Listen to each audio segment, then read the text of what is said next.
La parole de Dieu est un trésor inestimable. Ne laisse pas ta Bible fermée.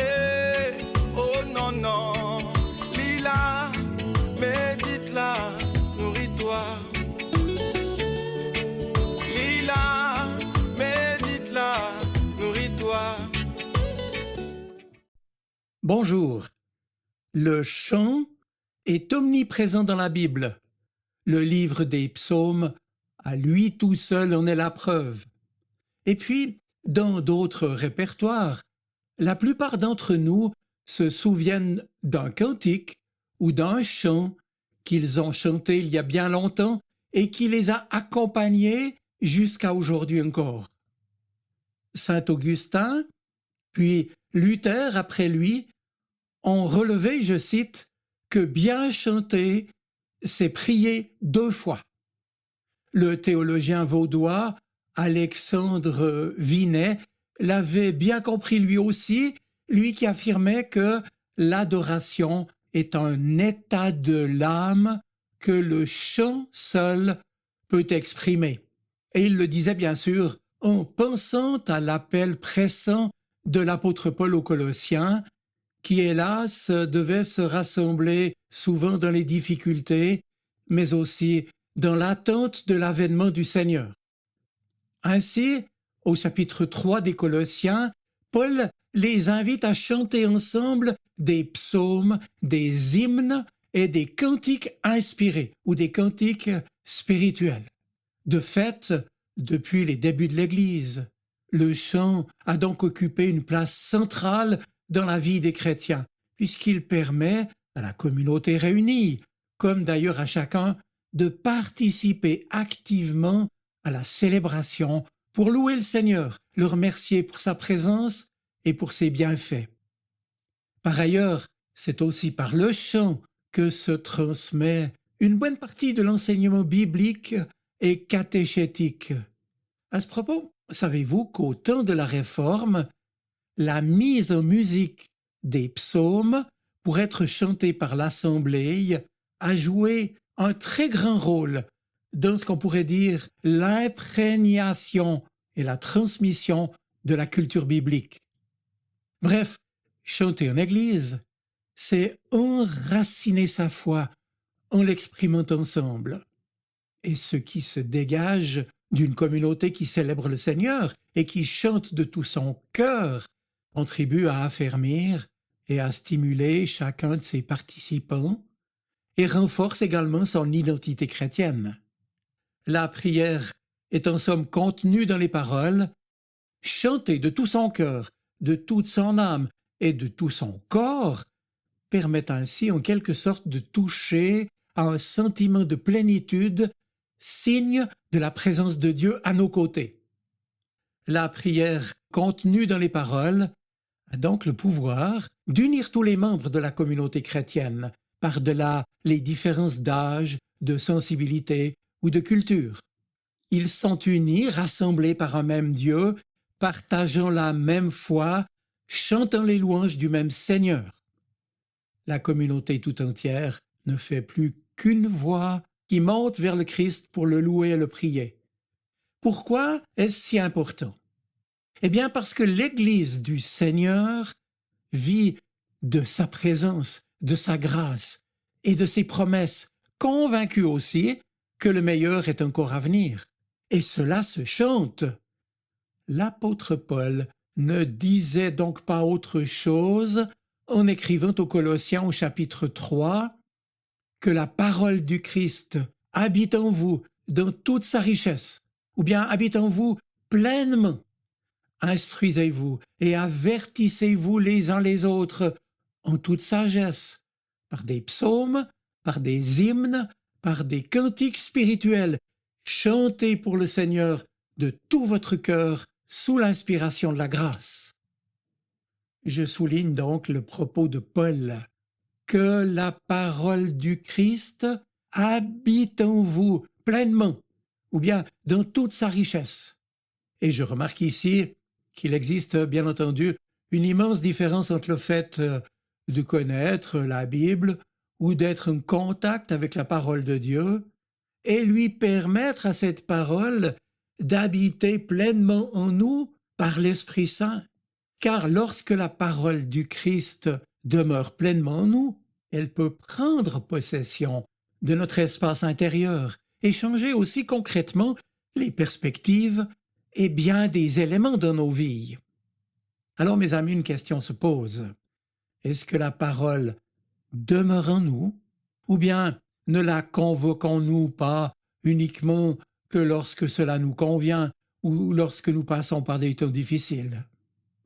Ne courons donc pas le risque de nous retrouver démunis dans l'adversité, car quand l'ennemi vient avec des accusations, des demi-vérités et des mensonges, comment pourrions-nous lui répondre?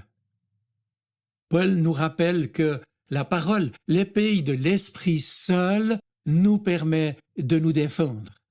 Jésus, d'ailleurs, s'est constamment servi de la parole, n'est-ce pas? Parole qui habitait pleinement en lui. Et dès le début de son ministère, souvenez-vous, lorsqu'il a été tenté au désert, il a réagi en citant et en répondant « Il est écrit ». Un chrétien, pour sa vie de tous les jours, que ses jours soient clairs ou sombres, doit lui aussi s'appuyer sur la parole de Dieu, s'ancrer en elle. C'est sa force intérieure, c'est son privilège. Alors mes amis, sommes-nous capables de réagir en nous appuyant sur la parole? Ce qui est certain, c'est que Paul nous appelle pour tenir bon et vivre en chrétien, à nous ancrer, je le répète, à nous ancrer solidement dans la parole de Dieu. Cela implique, bien entendu, vous l'avez compris, que nous nous donnions la peine de la lire, de la méditer et de la mémoriser. Et même si ce n'est pas toujours évident de le faire, le Seigneur nous accorde l'aide de son esprit et justement, il nous donne aussi de la chanter, cette parole. Oui, Paul disait « Instruisez-vous et avertissez-vous les uns les autres par des psaumes, par des hymnes, par des cantiques spirituels. » Et pour lui, il existait donc un lien entre le fait de connaître la parole, d'être habité par la parole, et celui de chanter des hymnes et des cantiques spirituels. Je le répète, ce chrétien extraordinaire, ce théologien remarquable du IVe siècle, Augustin d'Hippone, avait bien raison de l'affirmer que celui qui chante prie 2 fois. Oui, parce que celui qui chante, en somme, imprime en lui ce qu'il est en train de chanter. Et c'est pourquoi il est très important de chanter au Seigneur en toutes circonstances. Lorsque nous sommes à l'église, bien entendu, lorsque nous sommes seuls chez nous aussi, lorsque nous sommes dans la joie, mais également et davantage peut-être encore dans les difficultés et les combats.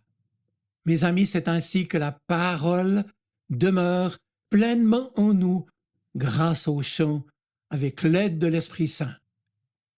Certains se rappellent un moment où Dieu a été là tout près pour les aider à traverser une épreuve tragique, et cela avec un chant. D'autres se souviennent d'avoir été débordants de louanges dans un élan de joie intense.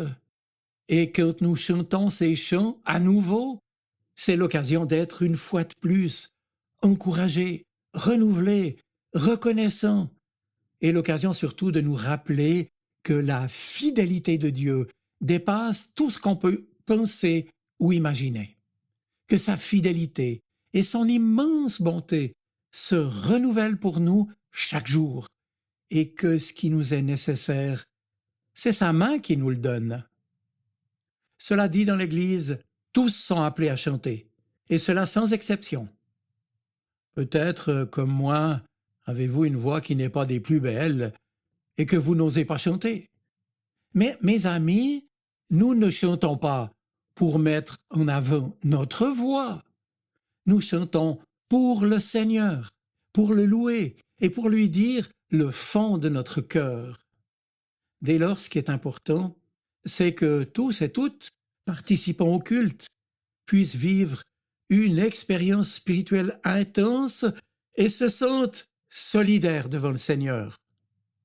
L'apôtre Paul n'a pas écrit « Écoutez les chants et la belle musique qui sont produits en face ou devant l'assemblée le dimanche matin par des gens très compétents. » Non, il dit « Chantez pour le Seigneur ». Parce que lorsque nous chantons, nous nous édifions et nous édifions aussi les autres. Et peut-être même, lorsque Paul écrit à ses destinataires de Colosse, eux qui ont été si souvent entravés dans leur foi, persécutés, peut-être leur dit-il aussi « Chantez pour le Seigneur de tout votre cœur, soyez pleinement impliqués dans vos chants, comme si ce temps de louange et de reconnaissance était peut-être le dernier. » Je vous souhaite une bonne semaine. Soyez bénis. Amen. La parole de Dieu est un trésor inestimable. Ne laisse pas ta Bible fermée. Oh non, non.